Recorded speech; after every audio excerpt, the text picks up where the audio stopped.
Friends, എല്ലാവർക്കും Sabi food സ്റ്റോറീസിലേക്ക് സ്വാഗതം. അപ്പോൾ ഞാനിന്ന് വന്നിട്ടുള്ളത് നല്ല ഒരു വെറൈറ്റി ചിക്കൻ്റെ റെസിപ്പി ആയിട്ടാണ്. അപ്പോൾ നമുക്ക് ഇത് ഈസിയായി ഉണ്ടാക്കാൻ പറ്റും. അപ്പോൾ ഇതെങ്ങനെയാണ് റെഡിയാക്കി എടുക്കാൻ നോക്കാം. നമുക്ക് വീഡിയോയിലേക്ക് പോകാം. അപ്പോൾ ഞാനിവിടെ ബോൺലെസ് പീസാണ് എടുത്തിട്ടുള്ളത്. നന്നായി കഴുകി വെച്ച ഒരു 200 ഗ്രാം ബോൺലെസ് പീസ്. അതിലേക്ക് ആവശ്യത്തിനുള്ള ഉപ്പ്, 1/4 ടീസ്പൂൺ കുരുമുളക് പൊടി, പിന്നെ ഒരു ചെറിയ സ്പൂൺ സോയാ സോസും, പിന്നെ ഒരു ചെറിയ ടീസ്പൂൺ ഇഞ്ചി വെളുത്തുള്ളി പേസ്റ്റ്. ഇനി ഇതിലേക്ക് കോട്ടിങ്ങിനായിട്ട് 3 ടേബിൾ സ്പൂൺ കോൺഫ്ലവർ ചേർക്കുന്നുണ്ട്. ഇതും കൂടി ചേർത്ത് നന്നായി ഒന്ന് മിക്സ് ചെയ്ത് ഒരു 10 മിനിറ്റ് നമുക്ക് റെസ്റ്റ് ചെയ്യാനായി മാറ്റി വെക്കണം. അപ്പോൾ അത് റെസ്റ്റ് ചെയ്യാനായി മാറ്റി വെക്കാം. ഇനി അടുത്തത് നമുക്ക് ഇതിനു വേണ്ടി വൈറ്റ് സോസ് ഉണ്ടാക്കണം. അതിനു വേണ്ടി 1 ടേബിൾ സ്പൂൺ ബട്ടർ പാനിലേക്ക് ഒഴിച്ച് കൊടുത്തിട്ടുണ്ട്. അതിലേക്ക് 1 ടേബിൾ സ്പൂൺ മൈദയും കൂടി ചേർത്ത് ആ പച്ചമണം മാറുന്നത് വരെ കട്ടിയൊന്നുമില്ലാതെ ഇതുപോലെ മിക്സ് ചെയ്ത് കൊടുക്കാം. അപ്പോൾ പച്ചമണമൊക്കെ മാറി വന്നിട്ടുണ്ട്. ഇനി ഇതിലേക്ക് ഞാൻ ഒരു 1/4 കപ്പ് പാലിപ്പം ചേർത്തിട്ടുണ്ട്. നന്നായി ലോ ഫ്ലെയിമിൽ വെച്ച്, ഹൈ ഫ്ലെയിമിൽ വെക്കരുത്, കരിഞ്ഞു പോകും. ലോ ഫ്ലെയിമിൽ വെച്ച് ഇതുപോലെ മിക്സ് ചെയ്തെടുക്കാം. ഇതിലേക്ക് ആവശ്യത്തിനുള്ള ഉപ്പ് ചേർത്ത് കൊടുക്കാം. അപ്പോൾ ചിലവർക്ക് ഈ വൈറ്റ് സോസ് ഉണ്ടാക്കാൻ അറിയില്ലായിരിക്കും, അതുകൊണ്ടാണ് ഞാൻ ഡീറ്റെയിൽ ആയി പറയുന്നത്. ഇനി ഇതിലേക്ക് ഞാൻ ഒരു 1/4 കപ്പും കൂടി ചേർക്കുന്നുണ്ട്. അപ്പോൾ ഞാൻ ടോട്ടൽ 1 കപ്പ് പാലാണ് ചേർത്തത്. ഇനി ഇതിൽ ഞാൻ കസൂരി മേത്തി പൊടിച്ച് ചേർത്തിട്ടുണ്ട്. അപ്പോൾ നിങ്ങൾക്ക് ഒറിഗാനോൻ്റെ ഫ്ലേവർ ഇഷ്ടമാണെങ്കിൽ ഒറിഗാനോ ചേർത്ത് കൊടുക്കാം. എനിക്ക് ഒറിഗാനോൻ്റെ ഫ്ലേവർ ഇഷ്ടമല്ല. അപ്പോൾ ഇതിവിടെ റെഡി ആയിട്ടുണ്ട്. ഇനി മാറ്റി വെക്കാം. പിന്നെ കുറച്ച് ചീസ് ഗ്രേറ്റ് ചെയ്ത് വെച്ചിട്ടുണ്ട്. പിന്നെ സ്ലൈസ് ചീസ് എടുത്തിട്ടുണ്ട്.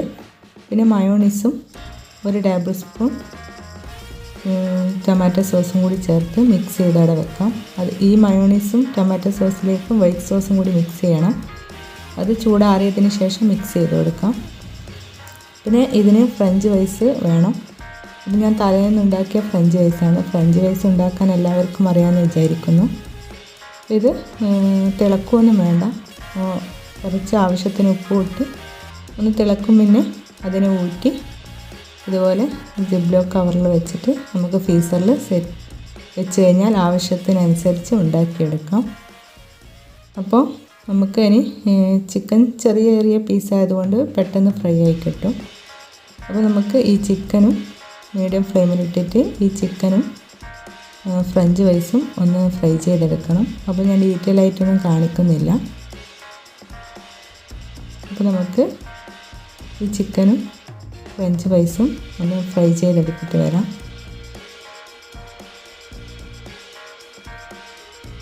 അപ്പോൾ ഈ ഒരു ഐറ്റം രാത്രി ഡിന്നറിന് വേണ്ടി കഴിക്കാനാണ് ഏറ്റവും നല്ലത്. അപ്പോൾ ഞാൻ ഇവിടെ ഫ്രഞ്ച് ഫ്രൈസും ചിക്കനും ഫ്രൈ ചെയ്തെടുത്തിട്ടുണ്ട്. അപ്പോൾ ഞാൻ ഇതിനു വേണ്ടി എടുക്കുന്നത് ബോളിൻ്റെ ആകൃതിയിലുള്ള ചട്ടിയാണ്, ചട്ടി ബോള്. അപ്പോൾ നിങ്ങൾക്ക് സാധാ സ്റ്റീൽ ബോൾ എടുക്കാം, അല്ലെങ്കിൽ ഓവനിൽ വെക്കുന്ന പാത്രമായാലും എടുത്താൽ മതി. അപ്പോൾ നമ്മളെ വൈറ്റ് സോസ് ഇവിടെ നന്നായി കുറച്ച് തണുത്ത് വന്നിട്ടുണ്ട്. ഇനി തിക്കാണെന്ന് തോന്നുകയാണെങ്കിൽ കുറച്ചും കൂടി ഇളം ചൂടുപാൽ ചേർത്ത് ഒന്ന് ലൂസാക്കി എടുത്താൽ മതി. അപ്പോൾ ഇത് ഫുൾ ഇതിൽ ചേർത്ത് നന്നായി ഒന്ന് മിക്സ് ചെയ്ത് കൊടുക്കാം. അപ്പോൾ ഈ വൈറ്റ് സോസ് ഉണ്ടാക്കുമ്പോൾ ബട്ടറിൽ ഉണ്ടാക്കുന്നതാണ് ഒന്നുകൂടി ടേസ്റ്റ്. ഇനി സൺഫ്ലവർ ഓയിൽ ഉണ്ടാക്കിയാലും കുഴപ്പമൊന്നുമില്ല. അപ്പോൾ ഇതിവിടെ മിക്സ് ചെയ്ത് ഇതിവിടെ മാറ്റി വെക്കാം. അപ്പോൾ ഇനി നമുക്ക് സെറ്റ് ചെയ്യലാണ് അടുത്ത പരിപാടി. അപ്പോൾ ആദ്യം നമ്മൾ ഈ വൈറ്റ് സോസും മയോണൈസും ഉള്ള മിക്സ് എല്ലാവരെയും ഒന്ന് സ്പ്രെഡ് ചെയ്ത് കൊടുക്കാം. എന്നിട്ട് അതിൻ്റെ മുകളിൽ ഫ്രഞ്ച് ഫ്രൈസ് ഇട്ട് കൊടുക്കാം. എന്നിട്ട് അതിൻ്റെ മുകളിൽ നമ്മൾ ഫ്രൈ ചെയ്ത് വെച്ച ചിക്കൻ ഇട്ട് കൊടുക്കാം. എന്നിട്ട് വീണ്ടും അതിൻ്റെ മുകളിൽ നമുക്ക് ആ വൈറ്റ് സോസിൻ്റെ മിക്സ് ചേർത്ത് കൊടുക്കാം. ഇനി കുറച്ച് മൊസറല്ല ചീസ് ഇട്ട് കൊടുക്കാം. ഇനി സ്ലൈസ് ചീസും കൂടി ഇട്ട് കൊടുക്കാം. ഒന്ന് കവർ ചെയ്ത് കൊടുക്കാം. അപ്പോൾ ഈ സ്ലൈസ് ചീസിലും കുഴപ്പമൊന്നുമില്ല, മൊസറല്ല ചീസ് വെച്ച് കവർ ചെയ്ത് കൊടുത്താലും മതി.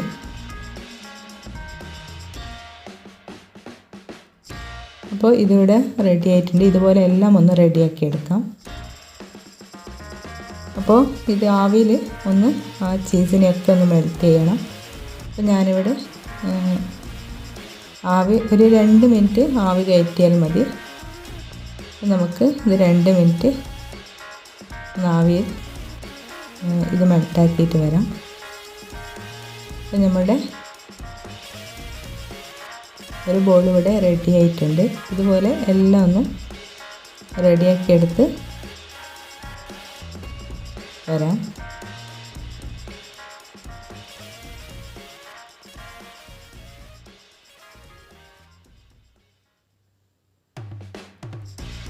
അപ്പോൾ ഞാനിവിടെ കുറച്ച് ലേസ് എടുത്തിട്ടുണ്ട്.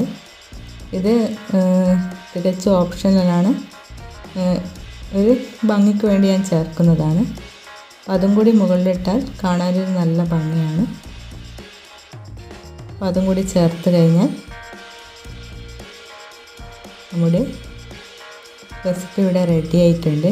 അപ്പോൾ ഇത് ചൂടോടുകൂടി കഴിക്കണം, നല്ല ടേസ്റ്റാണ്. ഒരു വട്ടം നിങ്ങൾ ട്രൈ ചെയ്തിട്ടില്ലെങ്കിൽ തീർച്ചയായും ട്രൈ ചെയ്യേണ്ട ഒരു റെസിപ്പി തന്നെയാണ്. ട്രൈ ചെയ്ത് ഫീഡ്ബാക്കൊക്കെ കമൻറ്റിലൂടെ അറിയിക്കുക. അപ്പോൾ ഈ ഒരു ബൗൾ മതി നമ്മൾ വയറ് നിറയാൻ.